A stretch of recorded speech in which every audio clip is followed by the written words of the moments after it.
Jadi bagaimana kalau seorang itu jauh dari masjid, jauh dari ustadz, jauh dari sumber ilmu, sehingga akhirnya hidup dalam ketidaktahuan, ketidakmengertian, sampai akhirnya wafat, meninggal dalam kondisi tidak tahu tentang agama ini secara global pun mungkin tidak tahu.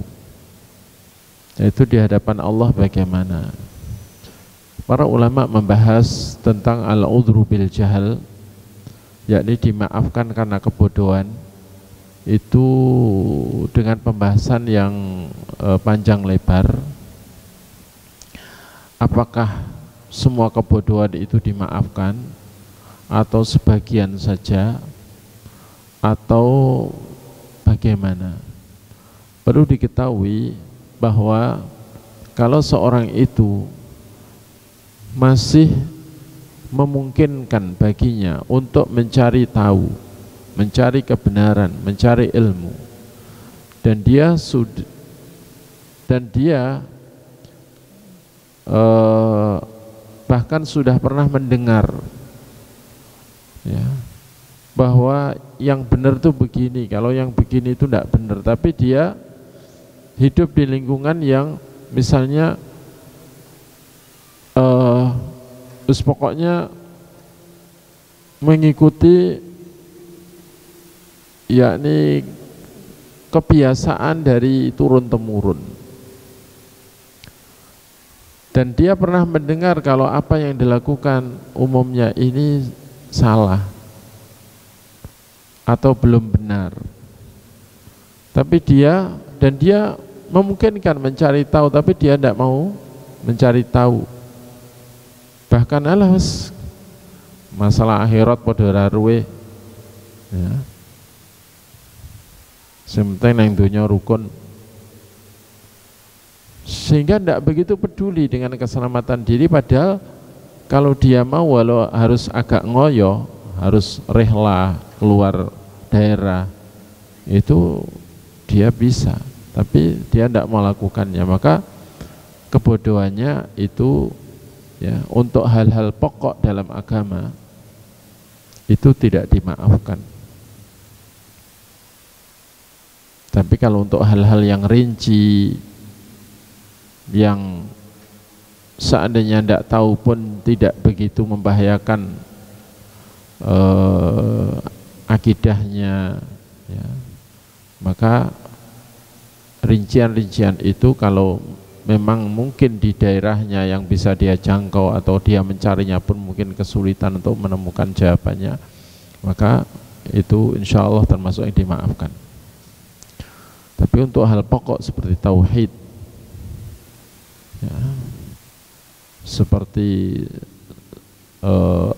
amaliyah pokok seperti sholat 5 waktu, kok tidak ngerti sama sekali, bacaannya pun tidak tahu, ya, bacaan pokoknya Al-Fatihah tidak tahu. Ini saya kira untuk zaman sekarang ini, kalau sampai ada orang begitu karena memang nggak mau tahu atau nggak begitu menganggap penting,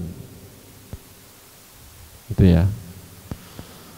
Tapi selama seorang itu masih fanatik dengan Islam, tidak mau menisbatkan diri kepada selain Islam, dan dia mencintai Islam, dan dia meyakini, ya, rukun iman yang 6, walau rinciannya, penjelasannya itu belum tahu banyak tentang itu, terus dia juga sholat 5 waktu meskipun fikihnya mungkin masih belum dia pelajari dengan baik, ya. Kalau Ramadan ya masih puasa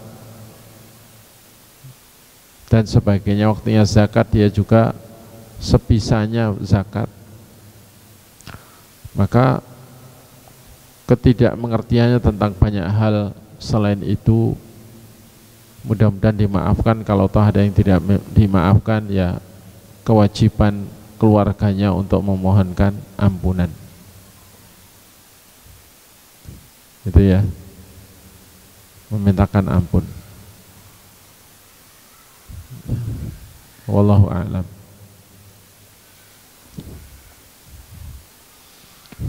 Karena itu orang-orang musyrik jahiliyah dahulu ketika melakukan kesyirikan itu enggak dimaafkan kebodohannya.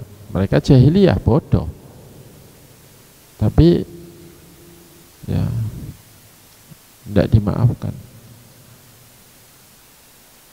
Kenapa? Karena ini masalah pokok. Sebenarnya akal manusia itu sudah bisa berpikir seharusnya, yakni bahwa yang berhak disembah, berhak diibadahi itu hanya yang menciptakan alam raya dan yang menguasainya, yang memberi rizki. Adapun makhluk tidak pernah mencipta, bahkan dicipta, tidak pernah berkuasa atas alam raya, bahkan dia dikuasai, tidak pernah bisa memberi rizki, bahkan dia yang meminta rizki dan membutuhkan rizki, itu tidak berhak disembah, tidak berhak diibadahi. Itu harusnya akal itu sudah bisa menetapkan begitu.